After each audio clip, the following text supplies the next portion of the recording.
Juda ko'pchilik ustakalarimiz rezinkani moylamasdan qo'yish kerak deydi. Ba'zi bir ustakalarimiz rezinkani moylab qo'yish kerak deydi. O'zi aslida nima qilish kerak?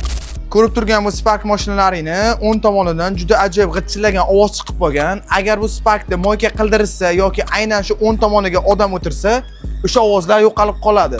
Bu nimadan? Videoni oxirigacha ko'rib tursiz. Bu haqida to'liq ma'lumot beraman. Videoni ko'rishdan oldin videoga bitta like bosib, profilga obuna bo'lib turing. Mana o'zi aslida ovoz qayerdan chiqyapti? Juda ko'pchilik ustakalarimiz rezinkani moylamasdan qo'yish kerak deydi. Ba'zi bir ustakalarimiz rezinkani moylab qo'yish kerak deydi. O'zi aslida nima qilish kerak? Oldingi vaqtlarda rezinkani moylab qo'yilsa, u rezinkalar ish ketib qolib, ko'p yurmasdan muammo ko'rsatgan. Hozirgi vaqtga kelib rezinkalarning sifati yaxshilangan, rezinkaga oz bo'lsa ham moylab qo'yilsa, shunaqa muammolar ko'rsatmaydi. Shunga e'tibor berish kerak. Hozir kommentariyda 2-3 ta negativ boshlanadi. Rezinka o'zi bunaqa bo'ladi, buni bunaqa qilib qo'yish kerak.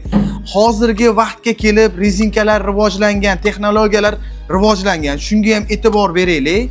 Ayniqsa rezinkalarni moylab qo'yilsa, uzoq vaqt yuradi va yumshoq bo'ladi. Video manfaatli bo'lgan bo'lsa, Spark'i bor o'rtoqlaringga jo'natib qo'yish esdan chiqmasin.